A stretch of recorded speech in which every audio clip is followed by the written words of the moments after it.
bisa tergantung kebijakan masing-masing daerah, bisa dari kebutuhan hidup layak, dari apa.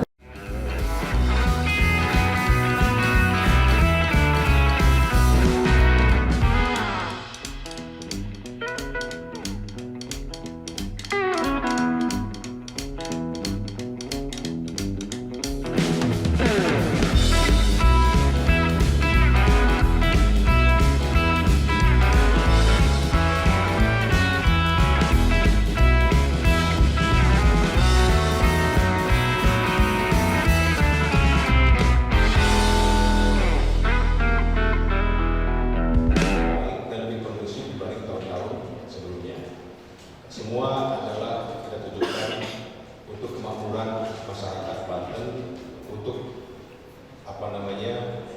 untuk kesejahteraan para pekerja buruh agar proporsional, ya, agar proporsional sesuai dengan beberapa instrumen yang mempengaruhinya. Harapan pemerintah UMP ini bisa memberikan keadilan bagi pekerja maupun bagi pengusaha. Bagaimana caranya pertumbuhan ekonomi di Banten terus tumbuh dan juga angka pengangguran di Banten bisa ditekan. Angka serapan kerja, lapangan kerja di Banten juga terus meningkat. Karena mungkin bisa diketahui sampai dengan sekarang tahun 2024 ini pengangguran di Banten sudah mencapai 40-an. Mudah-mudahan kita sudah berikhtiar, saudara-saudara kita yang kemarin mengalami pemutusan hubungan kerja maupun yang sedang mencari kerja segera mendapatkan pekerjaannya kembali. Tentunya ini harus kita pikirkan bersama solusinya seperti apa agar iklim dunia usaha di Banten juga kondusif. Itu barangkali Bapak Ibu sekalian bisa sampaikan. Kurang lebihnya saya mohon maaf. Dengan sama-sama kita mengucap basmalah. Bismillahirrahmanirrahim. Acara ini saya nyatakan dibuka.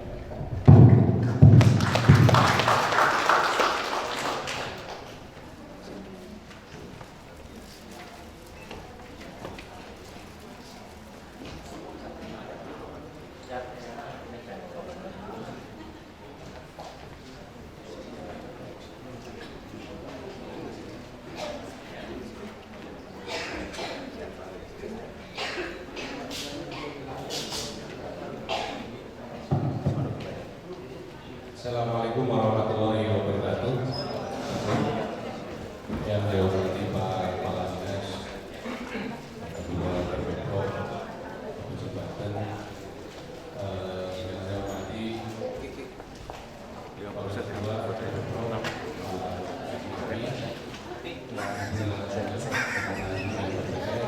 serta Bapak Ibu undangan acara di kegiatan Dinas Tenaga Kerja Provinsi Banten ini, hadir juga dari rekan-rekan sahabat-sahabat dari BPPO Provinsi Banten, termasuk juga dari BPKO dan BPK yang hadir. Izin saya tadi langsung ditunjuk oleh Pak Kabin untuk memandu memoderatori sesi 1 ya, terkait bagaimana kondisi makroekonomi di Provinsi Banten. Nanti ada narasumber dari BPS, kenalan juga, nanti mungkin bisa kenalan terlebih dahulu ya dari BPS Provinsi Banten. Sebenarnya kami di DPPO maupun DPPO dan DPK ini kabupaten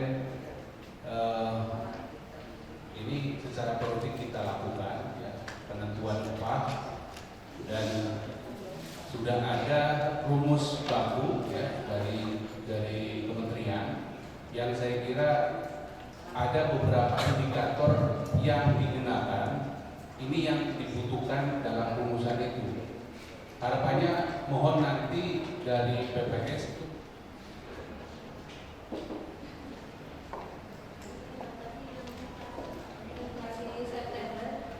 ini ada di angka 2,03% September 2020.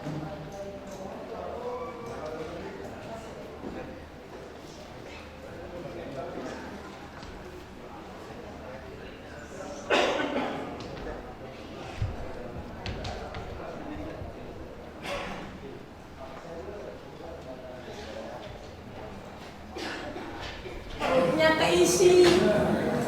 Itu kalau orang yang penting perutnya terisi, mereka akan kerja apa aja. Betul. Tapi di mana posisinya, bayar aja nggak bisa diselesaikan itu sama pemerintah. Mau kerja harus bayar kok. Siapa yang akan selesaikan itu? Hasil kecil. Penghitungan pengangguran itu. Nah, jadi kalau bicaranya tadi balik ke BPS. Tadi kan ada juga ya, BPS itu mendatanya orang-orang konsumsi masyarakat. Itu kita ada di BPS ada pendataan soliditas sosial ekonomi nasional ini yang untuk menghitung kemiskinan ya. Jadi nanti dari susunan itu akan mendapatkan rata-rata. Tidak bisa memakai rumusan inflasi seperti Tangsel karena dianggapnya Kabupaten Tangerang ini gajinya sudah melebihi biaya rata-rata biaya hidup, padahal secara faktualnya ya biaya hidup Tangerang Raya ini ya sama mestinya. Kenapa? Jadi ukurannya di mana? Apakah waktu itu saya tanya ke BPS, kalian mengukurnya dari mana? Mungkin dari Cisoka atau yang lain. Harusnya kan nggak seperti itu. Sebenarnya kami di DPPro maupun DPK, DPKO dan DPK ini kabupaten ini secara periode kita lakukan. Warahmatullahi wabarakatuh. Terima kasih atas waktu yang diberikan kepada kami. Perkenalkan dulu ya, saya Pradita Intimani dari BPS Provinsi Banten. Kemudian di BPS saya macam-macam datang ke pekerjaan. Lalu ini ada teman saya, saya masuk dalam tim penyusunan PDRB.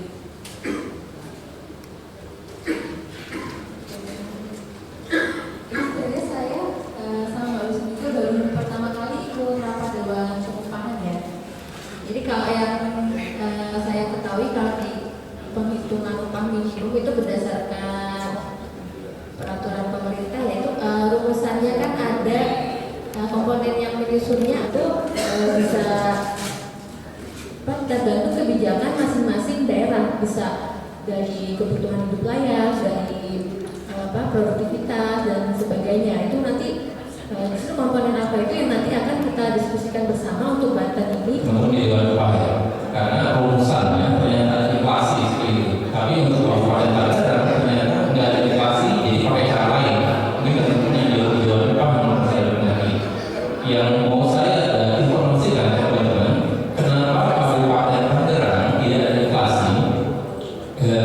Kami pun di BPS inginnya seluruh wilayah administrasi kabupaten kota itu kena perhitungan inflasi, karena supaya lebih adil, lebih mewakili keadaan yang ada di daerah tersebut. Tapi ternyata tidak bisa demikian, karena anggaran kami berasal dari pusat, pemerintah langsung, pemerintah pusat langsung. Jadi selama ini sebelum tahun 2020 hanya kota saja yang kena perhitungan inflasi. Baru setelah mulai tahun 2022 sudah ada penambahan anggaran dan kebutuhan juga untuk ikut dari para bupati. Jadi beberapa kabupaten kena. Contoh kalau di Banten, tadinya sebelum 2022 cuma kota Tangerang, kota Serang, dan kota Cirebon. Tapi ketika sekarang untuk mulai tahun ini 2024 sudah ada penambahan 3 kabupaten, yaitu Kabupaten Lebak, Kabupaten Pandeglang, dan Kabupaten Lebak, Pandeglang, satu lagi Pandeglang ya, Pandeglang disebut tadi. Saya lupa maksud satu lagi seperti itu. Yang enggak kena itu adalah Kabupaten Tangerang, Kota Tangerang Selatan pun kita nggak akan melakukan penghitungan inflasi seperti itu. Karena apa? Karena argumen dari pemerintah seperti ini, Kabupaten Tangerang bisa lah didekati ke Kota Tangerang. Demikian pun dengan Tangerang Selatan seperti itu. Harapan itu bukan maunya BPS seperti itu. Jadi karena pemerintahnya seperti itu. Kalau maunya BPS ya semuanya dikena. Karena ini merasa rakyat. Tapi ternyata sudah ada buktinya. Kita di Kabupaten Tangerang ternyata nggak sama nih dengan yang di Tangsel. Ternyata nggak sama dengan wilayah tetangga kita itu Kota Tangerang seperti itu. Itu nanti teman-teman dari BPK bisa saja mengajukan kalau wilayah kami dijadikan wilayah untuk penghitungan inflasi sendiri juga seperti itu. Sama yang terjadi dengan di Lebak dan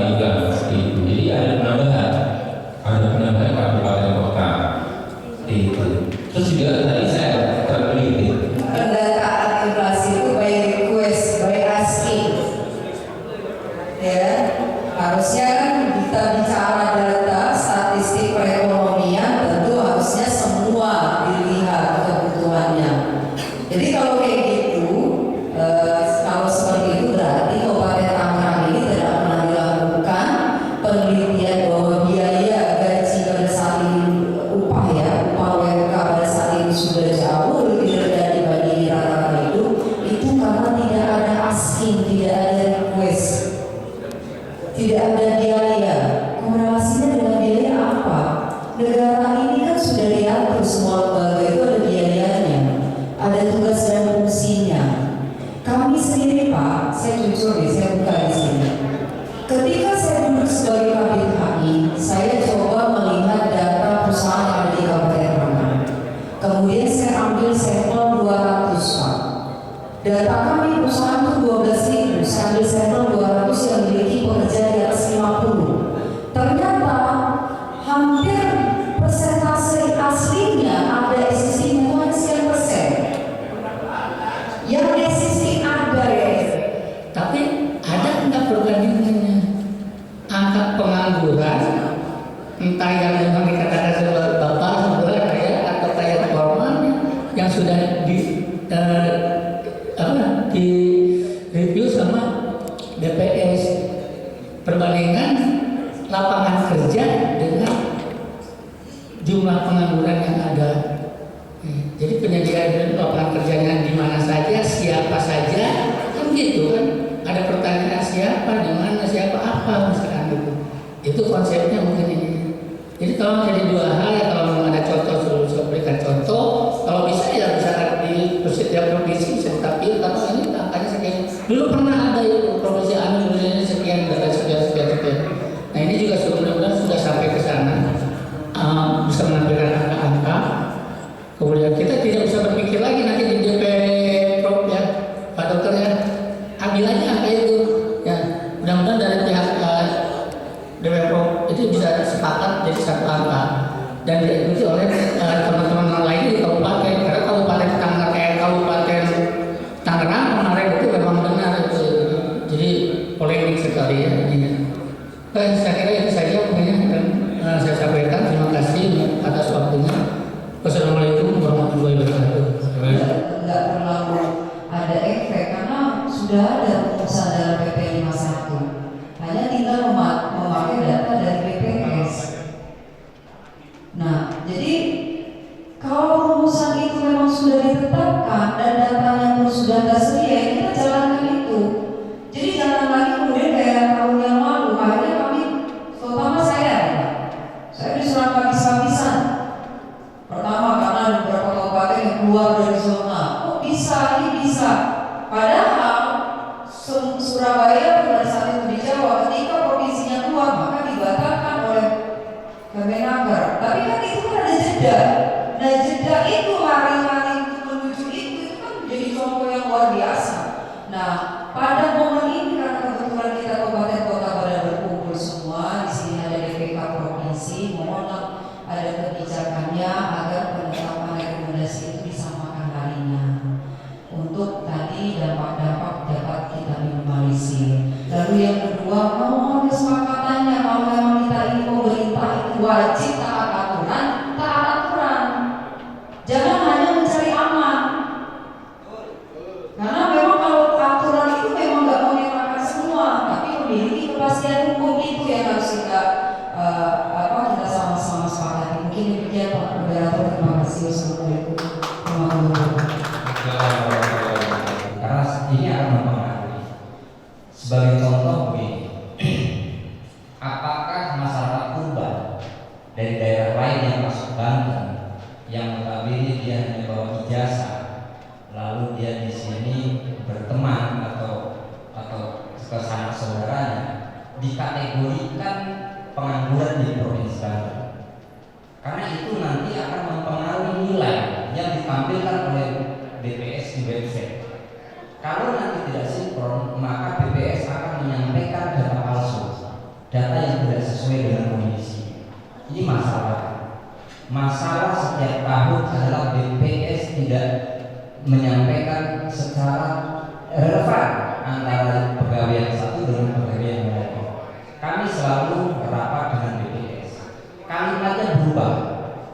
Hari ini rapat dengan BPS, kalimatnya besok berubah, besok lagi berubah. Ini masalah. Jadi yang disajikan ke kita itu saya anggap ya data pelipur lara kayak lagu yang di sebelah sana. Yang kedua terkait dengan akses publik di BPS di website itu kan gampang. Tapi kadang-kadang website BPS ini tidak update sehingga kesulitan kita mencari sebuah nilai. Kalau untuk kuartal-kuartal PDB ini akan berpengaruh terhadap sajian dari BPS. Ada Pak Dwi sejalan dengan Kementerian juga baiknya koordinasi dari Bupati Wali Kota satu angka yang sudah menjadi masalah itu ya, sehingga tidak terpanjang berbelit-belit berlarut di pembahasan teknik di tingkat provinsi. Jadi saya menangkap bahwa ada kesamaan dari yang cepat dan kadang bagaimanapun seperti Pak yang sampaikan ujung-ujungnya akan harus mentaati peraturan undang-undang yang dilakukan. Satu dan lainnya.